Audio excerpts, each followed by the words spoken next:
Well, I think it was a very close match. I was happy the way we played it. Very close match, like I said, and we had the moment and took it to our advantage, went 1-0 up. I think that's what happens in these kind of matches that are totally even. I think at that point of the match that it was also deserved, not undeserved, that we take our moment and go 1-0 up.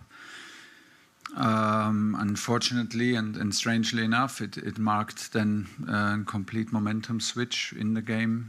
Argentina played with more risk, played with more rhythm, played with a feeling maybe that they have nothing to lose anymore, which freed them up and hold us back, because we obviously played suddenly with a feeling that we have a lot to lose.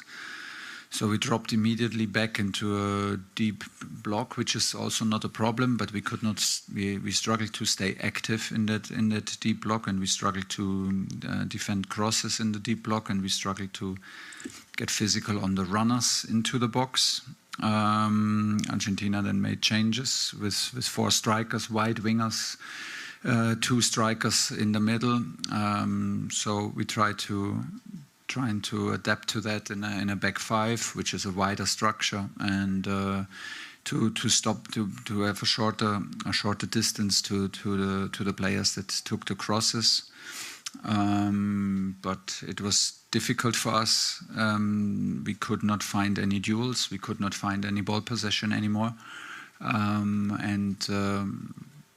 couldn't get the momentum back at all. And they took advantage of that and won the game. Hi, Thomas. Good evening. Jonathan Conde from TV Pública Argentina.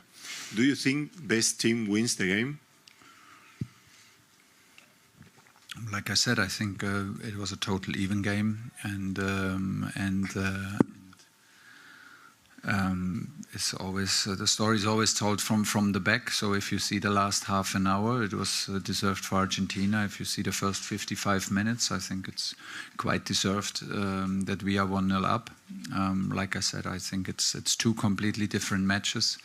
It's until the goal and then after the goal. But in these moments, the harder and the bigger the defeat and the bigger the occasion, the more pain you feel, of course. But it's important to first of all that you gave everything, which we did, to respect the opponent and the achievement of the opponent and the win of the opponent. This is how sports is.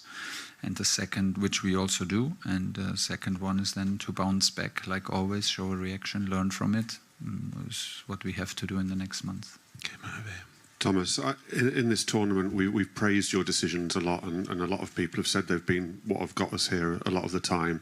Tonight, there's a lot of criticism about your decisions, particularly the substitutions. Do you believe you got it wrong? No, I believe that's just the nature of the game. As soon as you lose, you get criticized. That's just what it is, and you get criticized after. No one knows what would have happened if we made different decisions.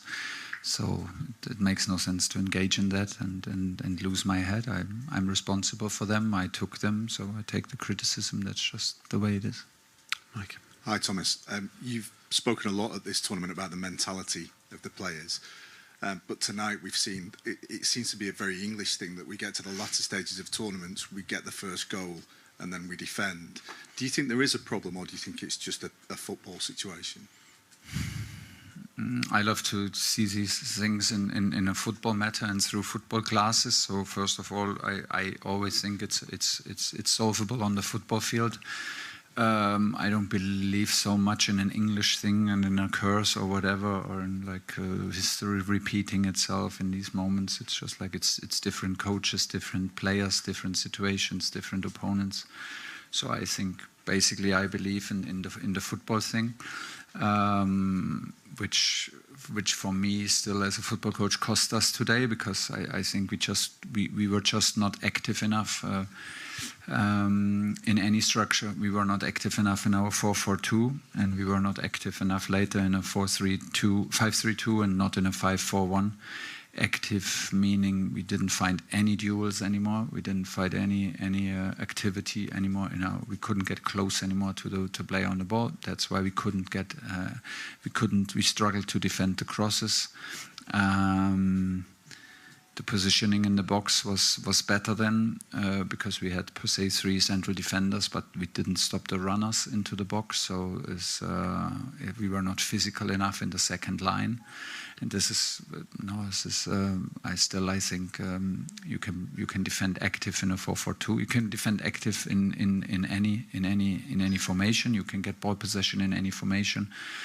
We struggled to stay active.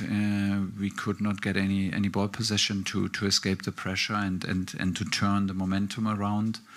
So at the moment, I think in it as a football matter, and I'm a part of that, and try to solve it from the sideline. And yeah, sad and upset for my players, of course, because we were close. It's just what it is at the moment. Yeah. Tomás Manuel Martín for Canal 26. Argentina had its back against the wall against Cabo Verde, Egipto, Sweden, Switzerland. Yeah. Sorry.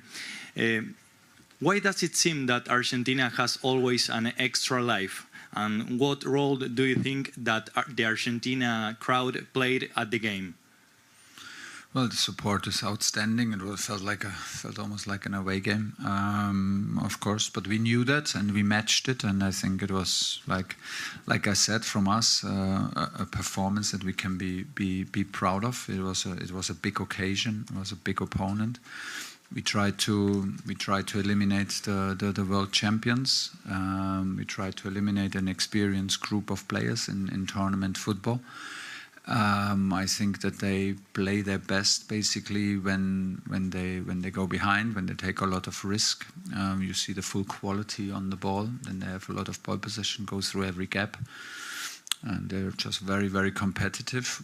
We are also, but today they took advantage of the situation that they basically, I feel that they had nothing to lose anymore, so they invested more. They took a lot of risks and brought the best out in them to our disadvantage. Profesor Tomás Tuchel por acá, Sheila García de Colombia. Sheila Garcia from Colombia. We Sports, thank you. It's a pleasure.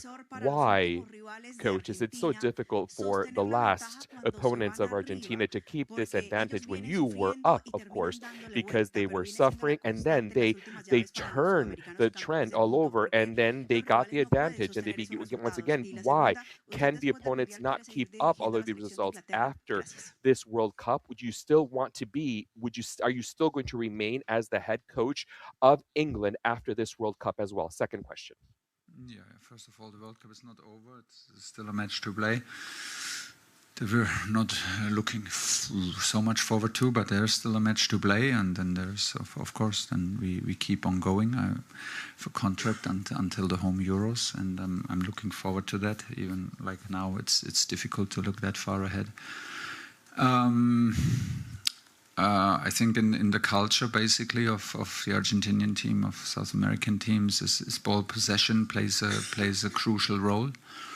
Ball possession taught from a young age, and it's in the DNA, and it demands a lot of self-confidence, natural self-confidence, to always want the ball, to always be in the gaps, to always define yourself through the ball possession. So I think that's then a crucial thing, to show the courage to take the ball away from these teams in the crucial moment when you're under pressure. You need to get every little decision right. You need to get the angle, the body positions right. You need to get your decision making right, and the little 2 against 1s, 3 against 2s, to really overcome the first line of pressure, to not be intimidated, to not be physically then also bullied, because Argentina is, of course, in their culture, this mix between being very physical and also strong on the ball.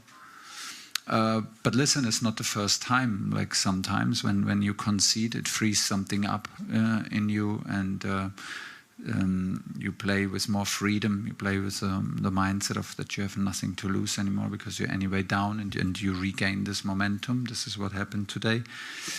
takes a lot physically and mentally and a lot of football courage to get out of this. We couldn't do it. We wanted to do it for sure. There is no doubt that the players gave everything. They gave their very best. You could see that we were in moments also tired, struggling from players being sick, injured, whatever. So it was a mix of that, and that's why we struggled and got punished. Last question. Hi, Thomas. Simon Peach from the Press Association. You've touched on it there, but how on earth do you raise yourself and the players for Saturday? The match that I guess nobody wants, and what was your message to the players in the dressing room? Because it feels like a missed opportunity once again. Yeah, of course, you have to wait 4 years to get it back, and it's in itself an achievement. Of course, it's a semi-final. A lot of big football nations are eliminated before the semi-final. So yeah, it is an achievement. No one wants to hear that at the moment. Me neither, because we demand the most of ourselves. That's just the nature of being competitive. The nature of being so competitive, also, you said it right, puts the next game into perspective. Nobody of these players, nobody of French players wants to play for this match. They want to play in the final. We gave everything to be in the final.